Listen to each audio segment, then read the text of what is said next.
I want to see from a Pokemon game is either a Pokemon co-op game or a Pokemon MMO.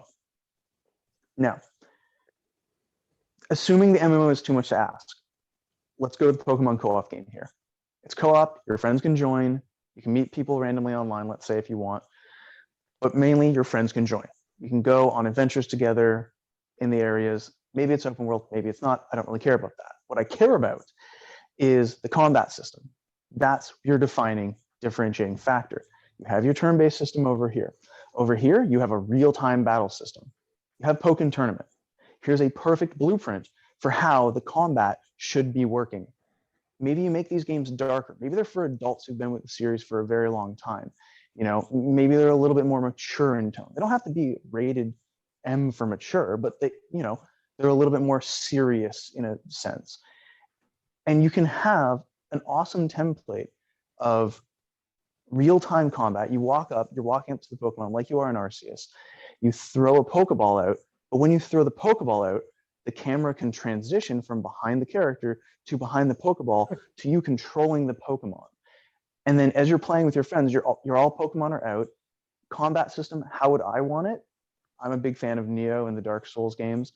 I would prefer something that's experimentative and different. I'm not saying for them to go with that combat system, but you could throw just a Pokken Tournament kind of combat system in there and it would work. And Best that series is exactly what Let's Go should have been. You've got a perfect reason to only put 151 Pokemon in that game because you made it crystal clear from the beginning that's what you were doing. So you only have to do the moves for 151 Pokemon, which is still an awful lot of animation work and programming and so forth and so forth. Yeah. But at least you've got a clear defined limit. And then you could have you can still have the 4 moves thing. And just like, say you've got a PlayStation controller, X is your first move, circles next, triangles next, squares next, or whatever.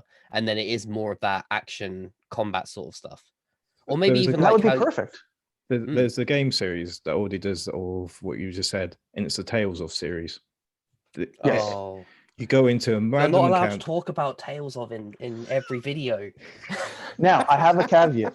Have you played Yeast? This is my show. I talk about Tales of Symphonia. James, Whenever the hell I like. Have you played the Yeast games before? No, I haven't. No.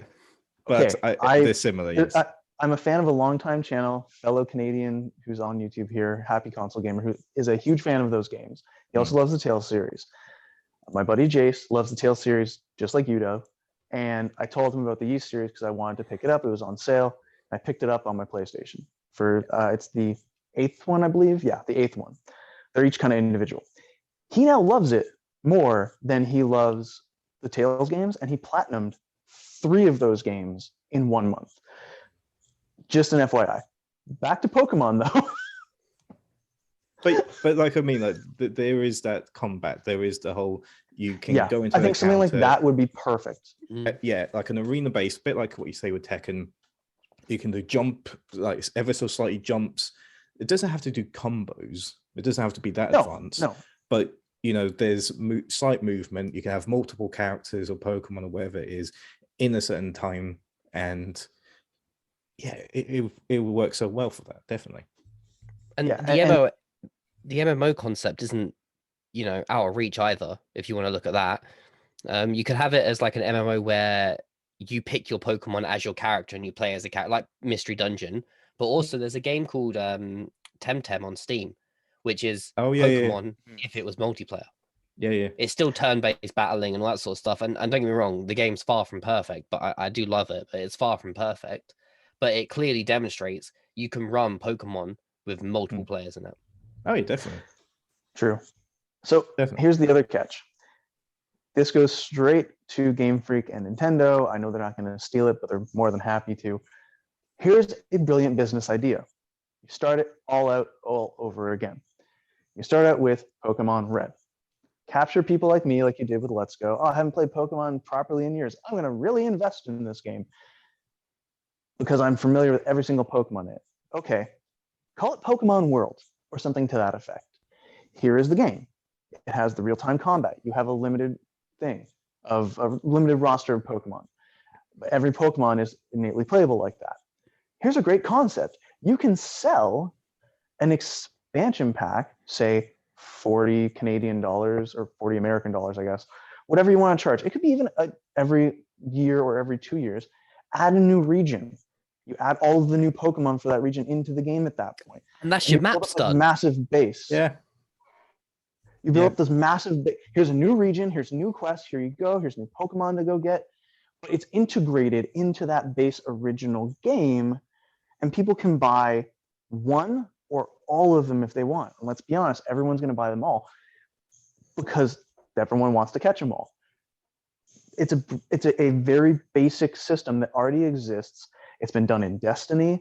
It's been done in Borderlands with the DLC packs. It's a modern thing that happens with a lot of games that has been clearly shown to be both a good thing for the companies and a good thing for the developers. I'm not saying go games as a service here. I'm literally just saying release the game and allow it to integrate into the world. They've done it with Hitman now. You can play Hitman 1 and 2 missions in Hitman 3 with all of the advantages that you get from that new game. Just do that. And you don't have to evolve everything. Just do one massive push for evolving the combat system of the games. Really figure out what works with them and what doesn't over the years and over the new versions of those games. Have that stream going that way, and then keep your traditional mainline Pokemon games going this way. Have those still have like the two that annoyed James, where it's 2 separate releases, and then have these be one single game, but you're getting everything in it, and you're buying a new game that adds into your game experience, like Microsoft has said they're doing with Halo Infinite, where Halo Infinite is this base that they're going to be adding story content to for the next 10 years, kind of like what Bungie did, who's now with Sony, which is weird. No. With Destiny, it's like that system, I'm not always a big fan of it because it can lead to really grindy games. But Pokemon's already a grindy game as it is. I want to get all the Pokemon up to level 100, which I'm never going to do, but I want to do that. It's already built that way. You're going to keep people engaged for hundreds of hours, if not thousands of hours on these. Do it as a model, not quite games as a service, but expansion pack and yearly, and it all adds into one game so everyone can interact together. You can play co-op with each other. Yeah, it would just work. They tried it with Sword and Shield with the expansions there, where they had it that you'd get a new area, there'd be new Pokemon from the previous games, and they did a couple of free updates of just giving you some older Pokemon as well, and they could trickle that in. Nothing as well. Small. I'm saying do big chunks. Oh yeah, definitely. One of my favorite games was actually over the last several years has been Division 2, and that was a massive game, super grindy. And as I was playing through it with my buddy Jace, we were both just commenting, why isn't there a Pokemon game like this? It's built around 4 people going off, doing these missions, I'm like, this is blueprint for Pokemon here. I spent like 200 hours in that game. The only problem is that Pokemon is tied to Nintendo. And this is where they always have this issue. So if you see the series of Pokemon, like say, for instance, the 3DS came out and Pokemon Black and White came out onto the 3DS. So it was a DS game on the 3DS. Pokemon Black and White 2 came out while the 3DS was around onto a DS. Yeah, it's a DS game. They're so behind on getting their games out. They had the excuse of, well, everyone's got a DS, so everyone's going to want to play it on the DS. But it's the new hardware. It's the one that you want to stick to. And again, Sword and Shield took forever to come out onto the Switch. And there is a business reason behind that, which is you want to put things out on the platform that everyone has so you can sell the most amount of copies. And I get that. But there's no reason they couldn't release this new game idea, let's say Pokemon side story or whatever you want to call it, or like I said, Pokemon World. Release that. Here's this thing. It's on Switch and Switch 2, whenever that comes out, or whatever the next console is. And it just kind of keeps rolling forward. It rolls forward, it rolls forward, it rolls forward. It can have graphical updates. It can have all these things that go to the old regions. It gives people a reason to do that. But you can still charge the price of a full game each time, every like 2 GTA years, 5. let's say. Yeah, exactly. That game's been selling for what, like 15 years at this point? I played it on my PS3. But you can keep doing that and keep charging people the full price of the game, but allow that if their account, let's say, has been playing the old one, they get access to, I know that's not a perfect system, but hey, maybe you have to pop in the cart to verify at the time or something like that. Or if you've had it downloaded or something, or your account is associated, however they want to do it, there's ways of doing it. And then still have your traditional turn-based for the fans that don't want that. See, I mean, I'm not glad against turn-based. I would be a fan of both, to be fair, but there's no reason.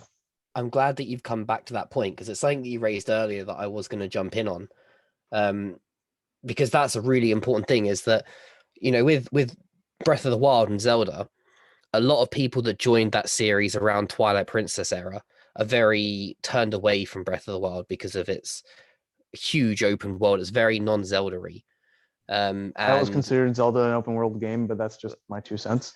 Since Ocarina of Time, I always felt it was the proto open world. But I felt Ocarina of Time was open. That's a whole different yep, conversation. same. Yeah. But Arceus is a very different Pokemon game, and I can understand why some hardcore fans, despite everyone saying we need to iterate, we need to improve, some hardcore fans may look at this and go, this is not Pokemon. This is not the game that I love.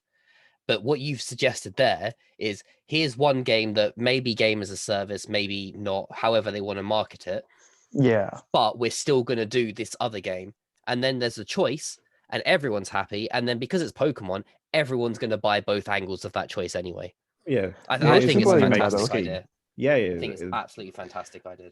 They get so much money, but again, Game Freak are scared of risks because the problem with, because Game Freak themselves has a massive load of restrictions from the Pokemon company, the actual umbrella company that do all the merchandise, do the anime and all that type of stuff. Everything has to tie in every single time, no matter what. So they can only do a certain amount of stuff and can only take slight risks now and again, because if the game's no good, that can affect the anime, that can affect the card game, that can affect so many things. And we're talking tons of money, obviously, because like you said, Thai, they're the biggest, market industry or whatever you say in the world at this point in time, that they're just too scared. And I get that, but I'll give you a caveat. If you still have those traditional ones, you're not hurting anything, and you might bring in a completely different audience.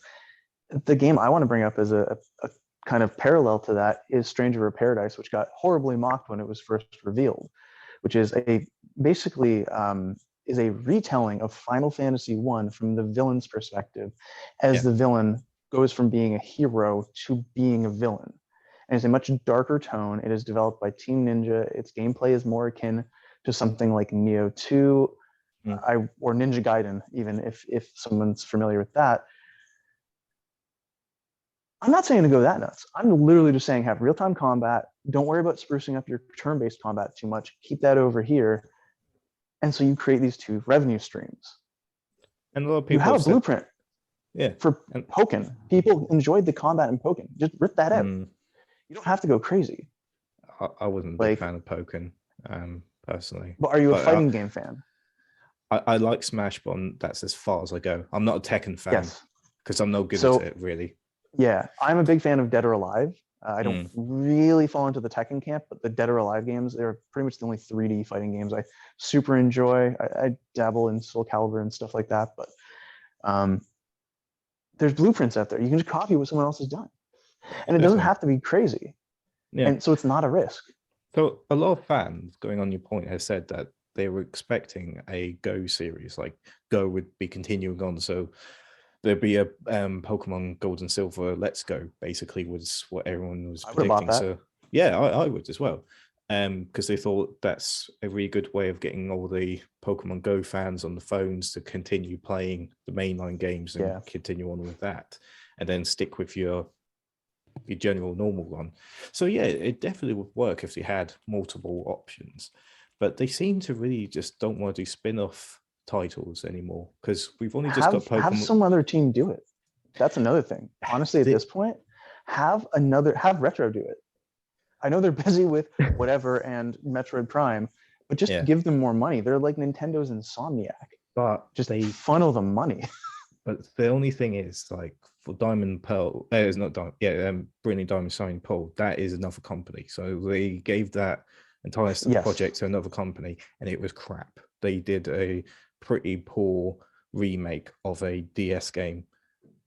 That You there were can't so give it to many just anyone. glitches. Yeah, well, I don't even know the name of the company. It was like a really like out there company, but there were so many glitches, so many issues that were in that game that I was really disappointed with.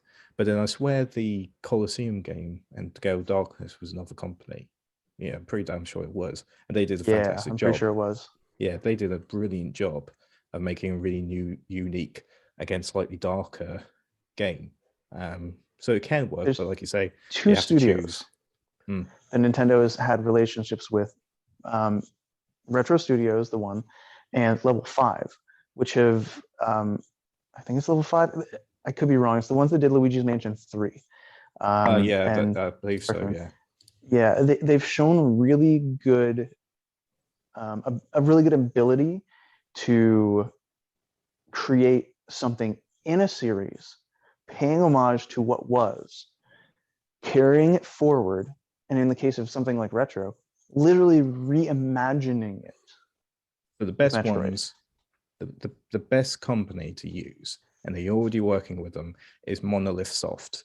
So the guys that do Yes. Xenoblade Chronicles and all them type of games, because they know open world, they know how to make biomes completely different. They have really That I good agree with as well. action combat, which is semi-turn based, but you can still move around. You know, you have to go to a certain angle to get extra damage and all these type of things. They'd be brilliant, absolutely brilliant. And supposedly they're doing something around the Legend of Zelda in the future. That's interesting. Yeah. No, I agree. I think You don't like Monolith that actually idea, might be the right Avalon? one. No, I am not commenting anything negative about Legend of Zelda because last time your people in the comments brought up that all I ever have to say about Breath of the Wild is negative things. So I'm just gonna stay quiet. To be clear, Breath of the Wild, great game. I think it's fantastic. 10 out of 10. Yeah, all right. Anyway, I disagree with that, but okay. Anyway, but yes. So anything else you would add to, like, what would be the things to add for the future? Okay, are we talking what I think would be a good approach for Pokemon, or are we talking what I personally would like to see from a Pokemon game if it's made specifically for Tai? Tyduke Pokemon Edition. That's what I want to hear about. I was gonna say you're gonna have Dragon Ball Z characters. There's gonna be, you know, Goku's gonna be in it, but Vegeta's also gonna be there because he's the best character in Dragon Ball Z. Fight me on that in the comments. I have an Xbox controller themed after Vegeta, thanks to my buddy Justin from Christmas. It's amazing.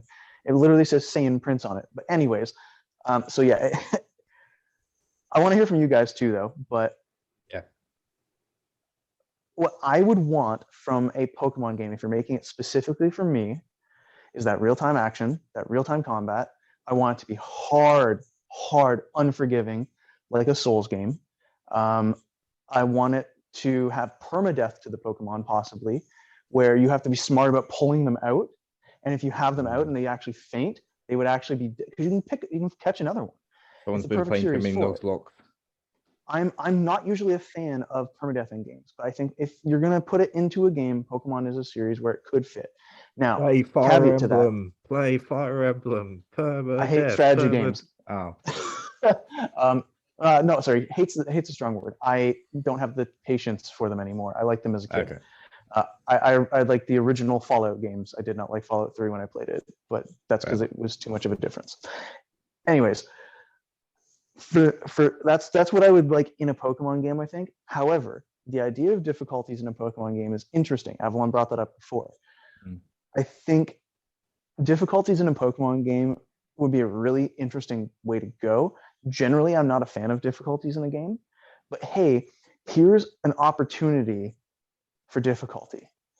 Have a game, you can have easy mode, which doesn't have permadeath.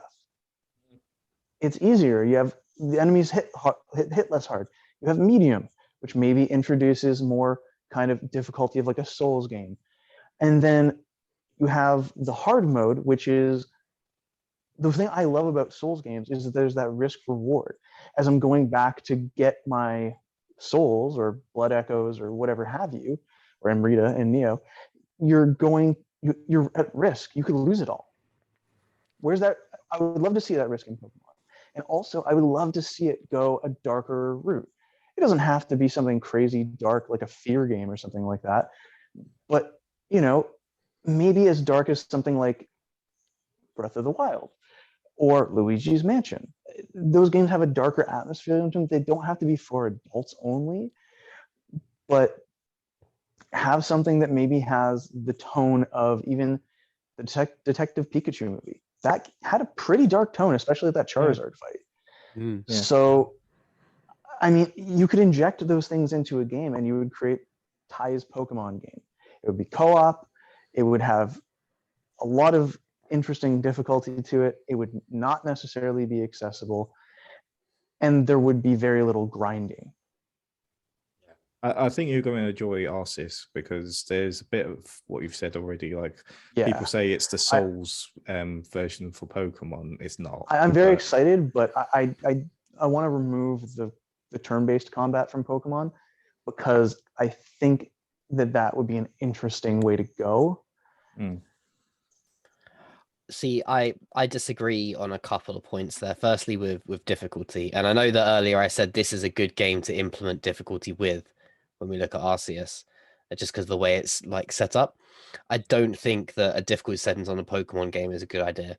I can't think of a good way to implement it. So you've obviously got the example there of reduce the damage you take or something, but that's just like when people complain. Yeah, but when people complain, about FPS games, that when you increase difficulty, all they do is add more enemies or increase the health bar of enemies. That's all you're doing there is just playing with numbers. That's the problem. And with an RPG, you can't change the story so much. So the easy mode could be XP share all the time. Normal mode could be remove it, and then hard mode, it could be slightly over leveling some of the Pokemon, or I don't know, make it so that you'll hit more with status effects, like maybe accuracy of certain moves could go up that only negatively affect you. I don't know, just something like that potentially could be the way they do it. Yeah, there's a lot of possibilities. And then moving away from turn-based combat, I think is not good for Pokemon. I think that for spin-off games, it's fantastic, and I've really, apart from the pay-to-win aspects of it, I've really enjoyed Pokemon Unite. It's fun, to play in a different way. But I think that a lot of Pokemon survivability comes from its competitive PvP nature.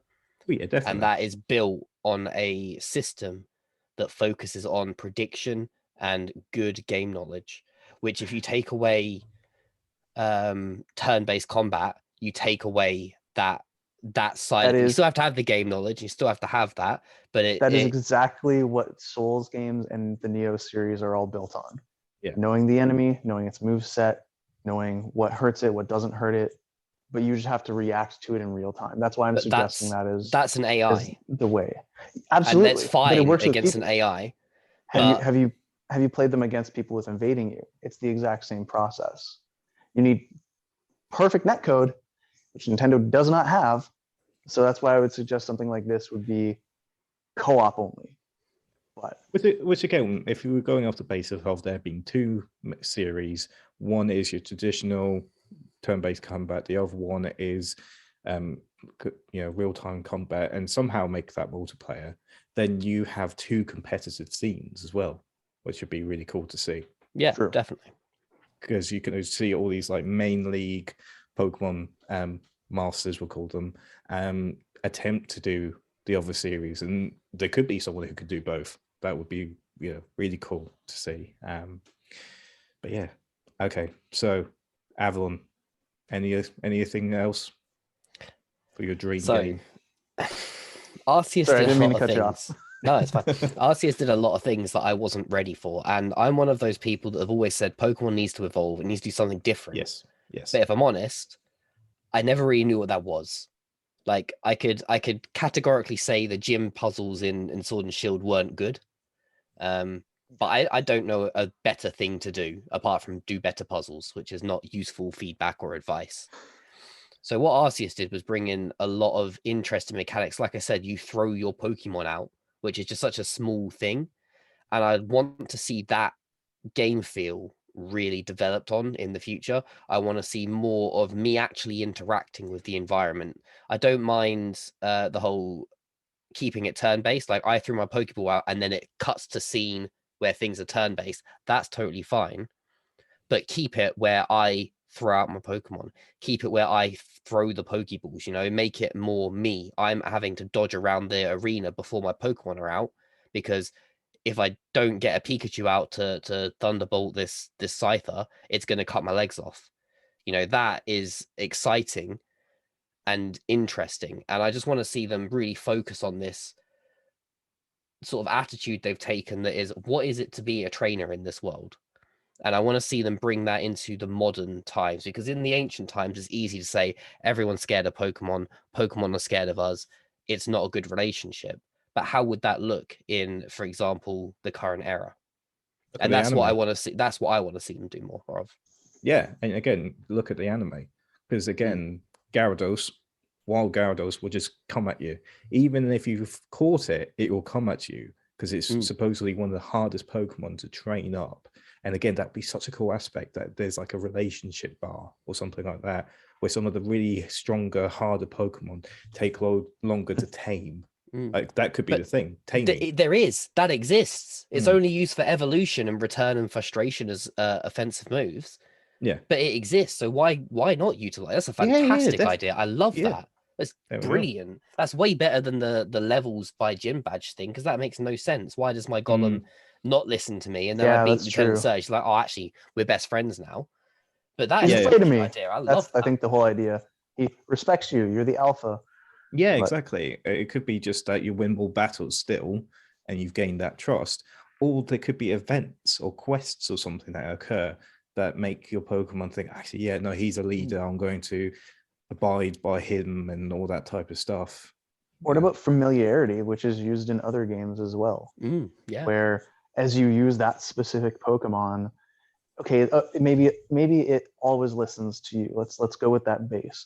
But like if you let it faint, it becomes rebellious and goes into the negative. So there's like a middle point. Yeah. And then again, as you win matches with it, it goes up. And so there's something that you need to balance. yeah, you could be just feeding, say a Snorlax, for instance. If you give it a load of food, it loves you straight away. Or Yeah. if you let it use a move rest a lot of times, so it's sleeping, it loves you even more because it's letting you make it sleep. Yeah, unique to the Pokemon. That's wicked. Yeah, exactly. There's so many things. That could actually factor. Now, you guys are getting my brain going. That could actually factor into a really cool idea where maybe some Pokemon actually do more damage when they're rebellious and they're out of control. So you throw them, you have no control. They do more damage. They're more aggressive. They're faster. Their stats get a boost, kind of like Wiggler and Super Rush. The like Mario Golf Primeape in game. the anime, he gets angry, he goes nuts. Yeah. Yeah. That'd be perfect. But you only unlock that stuff by having them get mad, by doing certain things. So I'm kind of stealing something here, but what if you could have it like a Fable scenario? So the Fable series where you can kind of go good and bad. Certain Pokemon respect you more if you're goodie or baddie. So this is going off like if you want to go Team Rocket, join Team Rocket, your Arbok is going to respect you more because it's of that mindset. Like Gengar, for instance, right? You have to go evil to make your Gengar really like you because Gengar's a evil Pokemon. Yeah, that could be a concept for like a alternative game series.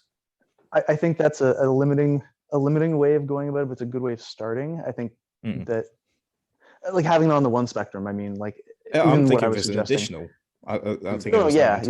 I think you would need to have it on like a cross spectrum. Yeah. Or like it kind of goes all over the place. So like certain Pokemon reach into this section, and you can have them spread throughout, and your personality decisions you make. I'm just making The Witcher 3 as a Pokemon game at this point, I think. Which would be good. Which would be a really good like example as well. Just don't have CD Projekt Red make it. Sorry, Avalon Tyler. The other thing that needs to come. This isn't a unique opinion at all. It's the linearity of the games needs to be halted. So I do game design. I'm used to this sort of stuff, and I've been in my free time trying to make a Pokemon game that is non-linear. And I thought, I'll start mapping out the logic gates and the mapping and similar. And it's so easy. How is this not a thing?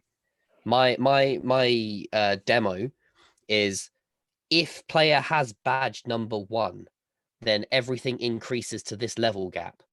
If player has badge number 2, it's not complicated code. And Game Freak are a lot smarter than me, and they have a lot more resource than me. So why is this not in the game? They have that in Sword and Shield. So in the wild world, they Pokemon scale up to the badges. But the whole game. Yeah, but why just the wild area? Have it across the whole. Why can't I pick what town I start in? Give me a choice of 8 starters, right? So if I take the electric starter, I start in the electric city, right? And then I go around the world. That song's playing in my head now. Yeah, same. I go around the world, and then the last gym is him. And because I've got 7 badges, Lieutenant Surge is like, oh, great. Here's my actual good team, not the team I'd face if you were a level 1 trainer. And then it explains why Brock has such a crap team. It's because he's giving you his weaker team because you're new to the game or new to the sport. And also you could choose where you start out in the game. Yeah. I like that concept for trainer battles and all that, but I still think for wild Pokemon, because like in nature, you have animals that are weaker than other animals because, certain animals just are born stronger and they do more things that make them stronger and stuff like that. So, you can still go into an area later on in the game which may have a level 3 Pidgey, but because it's of that town, they will have it, but yet they will still have like a level 30 or something more. Like it could expand a little bit more from that side, maybe. I think that would make sense. But I love that idea. Like you just said, like you have different towns with a different gym. Because it could be like Sword and Shield, where there was like a lot of battles to become the gym for these towns, because alternative games had different gym leaders. So you could be, here's a plot device, you're training to become a gym leader. And you're going around, you're fighting the other gym leaders, catching badges and stuff, and linking it back to Pokemon Sun and Moon. People call you and say, look, I'm going to challenge you. You better get back here. Yeah. So you're having to rush back because someone's wanted to battle you. It may get a bit annoying. There might be a way of working around. You might have like a sub team already there, because this is already in the Pokemon anime, that someone could be a proxy for you, but use Pokemon that you've caught and leave it there so that you don't always have to do it. So, and again, there's a risk and reward there. That goes back to Sword and Shield, though, even just the ability to send Pokemon away and then they come doing back. Jobs and stuff. Yeah, exactly. Yeah, like why? Okay, I beat the gym leader. Here's my team. Use them. Yeah, but it has to be themed with that gym still. Yeah. That'd be that'd be a great little mini game. Yeah, exactly. Making your gym teams perfect based on their theme. Exactly. There's so many things. But yeah, that's my biggest want for the future. Give me some non-linearity. Let me make some choices in the game. Don't make me blooming follow the path. Because even in Arceus, you're still following a path. Yes. Yeah, there is a lot more openness about getting to certain bit, but again, it's like you start in one zone, then you go into the next zone, and then you go into the next zone. There's not like, again, there's kind of defeat, kind of like, is it going to be open world? But again, if we're doing the towns thing, and if it is like Monster Hunter, where you have like, I don't know, certain zones you can get to, and then you can choose to go to that one. I guess it kind of is the path from Super Smash Ultimate, from the single player mode, where you can choose to go off in different directions around the map, and certain spirits are harder than the others, so you can just avoid the harder ones and come back to them later and all that kind of stuff. That's like kind of grid-based freedom around the whole map could be like the way to go forward. Yeah, that'd be cool. One thought: if Pokemon, for whatever reason, does make an MMO, how about they build off of what is done in Arceus with the small towns or whatever? How about they just drop a bunch of trainers into a game, and I'm gonna show my old school PC game like throwback knowledge here. Asheron's Call 2. It was an MMO, but every single town and NPC, there's no NPCs basically. Every single town and shop was set up by a player. Every single item had to be crafted by a player, put into that shop. So like you could set up an NPC being in the shop, but it was owned by a player. So all of the towns were actually built out by individual players. Dark Age of Camelot did a very similar thing as well. That would work great with Pokemon. So people have to forage for the thing. So people want to be foragers. They can do that, and they can maybe sell that, and that's how they earn money. I think Rather than beating you've people. got your rose tinted goggles on here, because although that would be wicked, you're forgetting microtransactions. No, yeah, this would yeah. I'm would living in the era of absolutely microtransactions just not turn existing. into a horrid microtransaction, pay for everything you do. That's what I'm saying. It would be just you It'd be awful. microtransactions don't exist, and it's just within the they don't game's exist, economy. it's great. And yeah. I'm talking like pure MMO, like early 2000s MMO territory. Yeah. I think that's where Nintendo's stuck for their game design for the most part, which is a good and bad thing in terms of Pokemon, but incorporate some of that. Definitely. Any others, Avalon? No, that was me. Okay, all right. So prepare yourself for a 2-hour rant of what? Oh boy, the dream Pokemon from. Let me James. get cozy here. Get yourselves cozy. Get cozy. Get a nice brew going. Okay, it's I'm practically getting hit by the spikes. It's practically what you both have said already. It is a combination of everything. I want there to be a Pokemon game that is the anime. That is what I want. I just want it that you wake up, you're 10-year-old or whatever it is, you wake up, you go to your professor at any region, wherever it is, or town or wherever it is, customize it, right? You get your 3 starters and then you're off. And you can choose whichever route you walk off. It's open like Arceus. You can have danger. You can be attacked by Pokemon. I think they may add it as a feature that's less Pokemon will attack you because they're a lot more understanding what people are. But like Spearow will attack you because they are jerk Pokemon. And we've seen that in the anime. Pidgeys will just fly away from you instantly. So you already have that knowledge of certain Pokemon definitely going to attack me no matter what. But again, you could have certain Pokemon follow you. And I still don't understand why Pokemon don't follow you in this game. But they could have Pokemon follow you. It could be a level 100 Gyarados and nobody's going to mess with you because they've seen that giant Gyarados. That would be cool. So there's a way of getting rid of the little Pokemon that would normally attack you, keep away from you. They would still be the ones that want to challenge you, like the Primeapes and all that just want to fight the strong Pokemon. So they can always come at you, but the little ones that would normally have been an issue will not be an issue going forward. So I think that would be a massive, easy step as well of game design. That would also be a way of toggling it on and off. You have a weaker Pokemon follow you, or a smaller evolution Pokemon follow you. So if you want to look for Pokemon to catch, you can do that. Exactly. And you whip out that giant Gyarados. Yeah. Or you want to fend them off and go from point A to point B. You have your bodyguard with you. So that is like your repel, basically. So they get rid of an item by having a simple mechanic of just having a Pokemon follow you. And if you want loads of Pokemon to follow you, you just have no Pokemon out at all because they think you're an easy target. That way. The aspects that they have from Arceus about an actual rival team, and like Avalon mentioned about having multiple Pokemon out and tag teaming and surprising you and all that kind of stuff. We've seen it from Team Rocket. They do it all the time. Do it again in the game. That would be a fantastic way of like a random encounter. And that is a way of introducing random encounters back.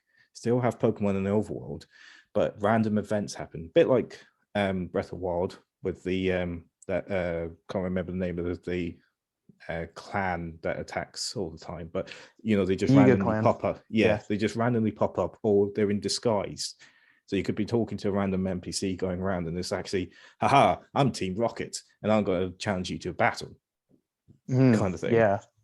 So again, having random encounters that way. So they're keeping an old familiar thing into it. But again, it's just very much touching on what you guys have already said, having a potential turn-based combat or spin-off that has that, having it that there's DLC with new regions going forward, just keep expanding. And I guess they could, I'm kind of going a bit hypocritical what I said before, but like you say, they have it on the Switch 2 comes out, and they do it like PlayStation where they give you a free upgrade. So you keep the same in cartridge, but they upgrade it and let you continue playing it on in the future, or you could just buy the upgraded version for the new console anyway, you know, however it's done. So it could work that way. But I really like to see a way of having a companion with you all the time. So one of the things I really liked from Colosseum was there was always there was a girl that would always follow you, and her whole thing was that she could see shadow Pokemon and identify it with you. But that's as much as she did. But it was a companion. It was someone that could help drive the story as well. So you could have it like your Ash, you have your Brock, you have your Misty, and depending which town or area and everything you choose, you get different people follow you. So there's a lot of replayability in it as well. There's a lot of the anime you can really grasp and bring in to this. And again, depending which route you take, could be a different gym leader, certain events could happen, so on and so forth, revisiting old towns, you know, there's so many things that they could add into it. So that's kind of my perfect thing. Actually take what the anime is doing, except for the current anime, because the current anime is absolutely crap. What the hell are you doing with it?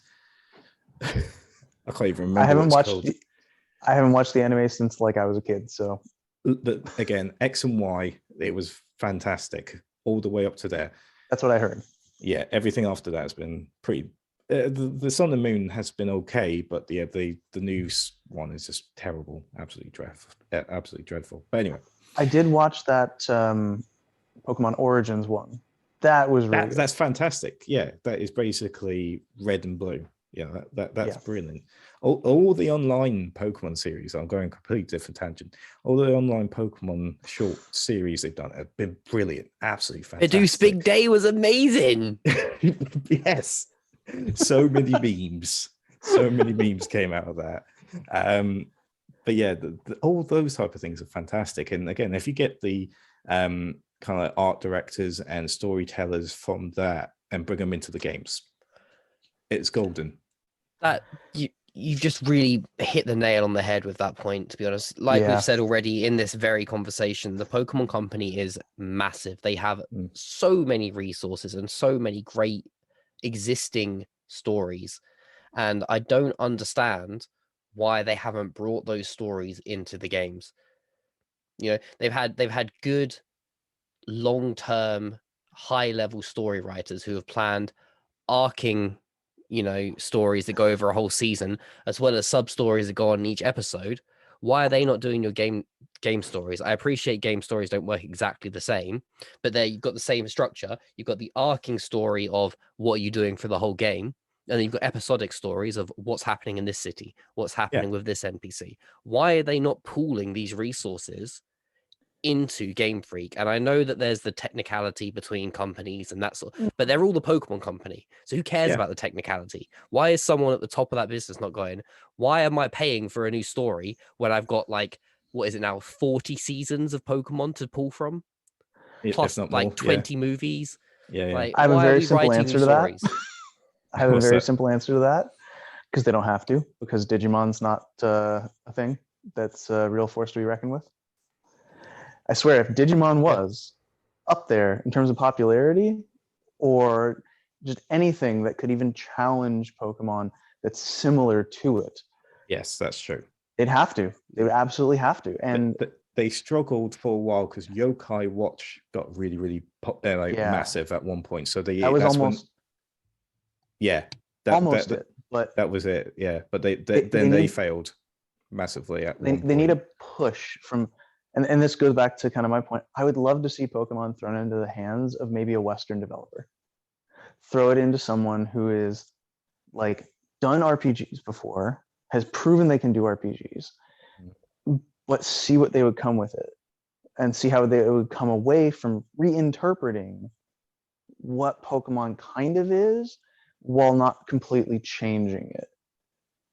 Yeah, And like, one that's proven to do that with Nintendo already and has a good working relationship. Yeah. But again, like I know they're Japanese, but Monolith Soft do great games like that. Yep, that's true. Their games are episodic. Square Enix, it is Square Enix that do Dragon Quest, isn't it? No. Oh yes, it is. It was Enix, so Square Enix. Yeah. So like Dragon Quest 11, that is a fantastic episodic game series, game where every event is like an episode. Like they've managed to do that so well with that. You could look what's been done with even like Final Fantasy VII Remake. Like, I don't want to go on a tangent about that game because I was rage quitting it for a bit, but the presentation of it, like, I get it. Nintendo's not the presentation company. This is going to a whole other Nintendo tangent. I would love them to up their game. What I saw in Luigi's Mansion 3 was great, but I would love them to up their game presentation wise to be on the level of someone like Naughty Dog or Insomniac or Sucker Punch with Ghost of Tsushima, to pick on something that's also set in Japan and in ancient times. Like, I know you're not going to get the graphic fidelity there because it's on Switch, and I like that it's portable, and keep doing your thing, Nintendo. But there's a presentational aspect that you can do from a cinematic standpoint, voice acting, this, and this, which I didn't mention for my perfect Pokemon game. Fully voice acted, full motion capture, like just to the nines. Like, throw that money at it. Make it feel like, I want it to feel as harrowing as playing Last of Us in moments too. Like, that might be a stretch. They have awesome cinematic presentation for certain things, even if that's just carried into the cinematics of the game. But again, that'd be awesome. We've already got a Nintendo game that does that. Well, it's not Nintendo, but the new Monster Hunter hits a lot of these things already. Like, the graphics for that is really, really great. They got voice That's another thing I've heard. That's one that's on my radar as well, as Monster Hunter Stories 2. And my buddy Jace has said before playing Arceus, that is what Pokemon should be. Yeah, there's a lot of people have said that. I've not played. Endgame is great. It has a very fun co-op endgame. The story's good. It's got interesting characters. It's voice acted. The graphics look good. Yeah, I've not played Stories. I played. Nor have I. But yeah, I've played the demo of the new game. Avalon, you've played a lot of the new game, haven't you? Yeah. But again, like there's already a game series on the Switch that's doing this. It just needs the time and effort. And this is probably my last thing to add to this dream game, is that they stop doing a game every single year. That they actually take time. Take some time. You know, even that's why I'm suggesting a spin-off. Just have these two separate streams. Yeah, but even like you still have a game every year, but even more time the guys who do Call of Duty. Exactly what you're gonna say. I was literally about to say that Call of Duty have even just announced that they're moving away from doing a game every single year, on the basis that the last game was heavily criticized. You know, I still stand that Call of Duty have not been good since Modern Warfare 2. No, actually, I agree with the first Black Ops was fantastic as well. Yeah, first Black Ops, yeah. But after that, it just went downhill from my standpoint of the Call of Duty series. You know, I know there's a lot of money riding on it, and like I say, they have to have something. But like you say, if there's spin-offs, it is two different factions, and there's enough content to continue, they could be fine. That has been our very long, I dread to think how many hours, discussion video on Pokemon Legends Arceus. Tell us in the comment section which one is the correct way of saying it. Yeah, go on, type it out. Type ARCEUS is the correct way to say it. Yes, you have to get the capitals in a certain bit into text. Arc E us. Yes, put the hyphens and everything into Yep. it. But then you have to spell. You have to say arc dash E dash us. yes, that's it. So first off, thank you to my guests, Avalon, for being Avalon and always being Avalon and keeping those cool shades always on. He wears them all the time, did you know? Like he's a vampire, so he can't see sunlight, so he has to wear the glasses just to help, to deal with. Oh, he must be in What We Do in the Shadows in the later season. Yeah, that's it. Yeah, No, I'm from watching the Twilight. first I one right now, sparkle. so. I'm far more beautiful than that. Oh, sparkle, bitch. you don't like creepy paper? Come on. And of course, Ty from Down the Warp Pipe, still stuck in his pipe. He can't get out of it. That sounds dodgy as hell. Yeah. Yeah, It's okay, getting a that's little the gunky analogy. down here, but we've It's added late. more pipe, so. It's late. So make sure to subscribe to both these channels, Avalon and Down the Warp Pipe. Links are in the description to the channel, so make sure to show some love. Show some love to them. Both fantastic guys and great content. And shout out to Ombreon, who's staring me down on the screen right now. Well, Cyndaquil stayed in your shirt the whole time. Yeah, he's my little buddy. Little Cindy. And Gengar. Terrifying Gengar. Whip it out. Whip it. Anyway. Leave comments in the scarier. You're just saying leave. Just leave. Leave. Let's go. Okay, leave. Bye. Put comments. I'm out of it now. Leave comments in the comment box below of what we've all discussed about your likes, your dislikes, favorite forms, so on and so forth. So thank you very much for watching. I hope you look to subscribe to How to Game Differently and click on that notification bell so that YouTube can alert you that there's a brand new episode from How to Game Differently. And thank you very much for watching. And we will all hopefully see you soon. Goodbye.